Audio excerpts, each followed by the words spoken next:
What's going on, guys? The Comics Kid 2099 here, and today I want to talk to you about a TV series that I have been watching recently. The Pretender, Season 1. This is a series from the mid to late 90s. It lasted 4 seasons and I think 2 TV movies, and this is the first season. There's roughly 20-something episodes in this season. And the premise of this series is that you've got this guy named Jared, and when he was a little kid in the early 60s, he was kidnapped by this private organization called the Center. And this kid is a genius. So much so that he can, in his mind, he can become anyone he wants to be. And this organization, the Center, was using his talents to create simulations, and then they were basically using his simulations and selling them to different people. At one point, when Jared is an adult, he finds out that his simulations were used to kill a few hundred people, and he escapes from the Center, and he's now going about trying to atone for what he didn't realize was being done with his abilities. And so in each episode, he becomes a different person, and then he rights some injustice that is being done in that episode. All the while, he's trying to find his family, who he was taken from, and finds a little bit more about them as the series progresses. And this season is very episodic. It's got a little bit of an arc in there, but for the most part, you can watch this season, and you could almost watch these episodes out of order, because there's really very little arc in this season. As the series progressed, the arc stuff became more and more prevalent, and I would also think that's right around the point when the series started to go downhill a little bit, but I won't be talking about that right now, because Season 1 is, in my opinion, the strongest season of this series, and I think that's because they weren't so concerned with trying to be arc-driven. The problem is, I think by the time they got to the end of the season, they realized that people were probably getting tired of a pretty easy-to-predict formula for each episode. Each episode kind of follows a very similar formula, and once you've watched 2 or 3 episodes, you can pretty easily figure out what is going to happen in any given episode that you watch. There's very few episodes in this season that try to get away from that formula. There's one that I really like where Miss Parker, she is one of the people who works for the Center. I should have pointed that out.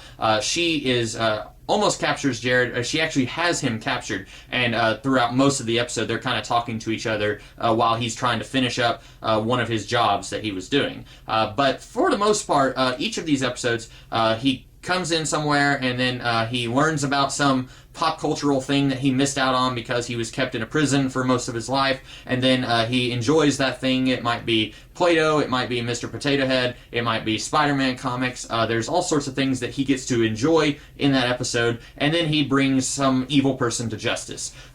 Meanwhile, you've also got the people at the Center who I mentioned. Miss Parker, her father, seemingly founded the Center, but then as the series progresses, you seem to find out that he's not really in charge anymore, and that there are other people that he answers to. But we are told that he founded the Center in the first place, and his daughter is about the same age as Jared, and even when they were kids, we get to see lots of flashbacks to when Jared was a kid and he was doing some of these simulations. He and Miss Parker befriended each other, and now she has been brought in by her father to capture Jared and bring him back to the Center, and she is the Ice Queen. She's cold as ice, but then we also find out that she's got a little bit of a sympathetic backstory because her mother died under mysterious circumstances, and she's trying to figure out what those circumstances were, who was behind her mother's death. And then you've also got Sydney, who is the doctor who basically raised Jared, and he's very sympathetic because he thinks of Jared as his own son. He wants Jared back at the Center, but just about everyone else at the Center is an evil person with a shady backstory and shady past, and they might be stooping to more sinister levels to try and bring Jared back. Sydney wants Jared brought back safely, and he wants Jared back because he thinks of Jared as a son. And then you've got Brutes, played by the guy who played Uncle Rico in Napoleon Dynamite, and he is the IT guy, and he is probably the most normal character in the show. He's just there cashing a paycheck.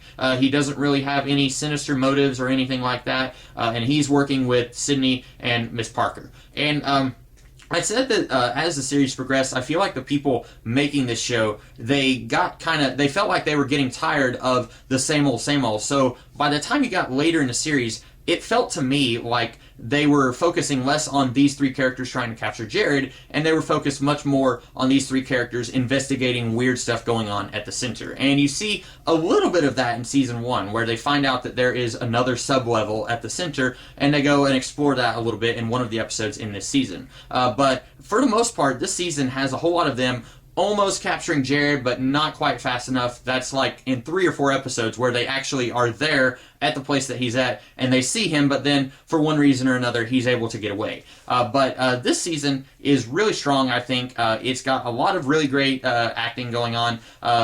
Sometimes it's a little cheesy, a little hokey, especially any character who is playing the bad guy in any given episode. Very, very rarely are they played as two-dimensional or real characters. Usually it's just they were doing something very selfish, and then Jared catches them, and then he exposes them. The bad guys are usually not played very sympathetically, but everyone else in the show, I think, is turning in pretty good acting chops, especially the regular actors. Michael T. Weiss, who plays Jared, and has also played some minor characters in superhero animated shows. He played, I believe, Booster Gold, Captain Atom, and Etrigan in various DC Comics superhero shows. But he turns in a very good performance all the time. The other people who are trying to capture him, they also turn in really good performances, I believe. But overall, this is a very fun show from the 90s that I don't hear a whole lot of people talk about, but in my opinion, it's a whole lot better than, like, The X-Files, which was going on right around the same time, and in some ways was guilty of some of the same problems that this show is guilty of, but in many other ways, I feel like this show is much better and doesn't fall into the same traps as The X-Files. But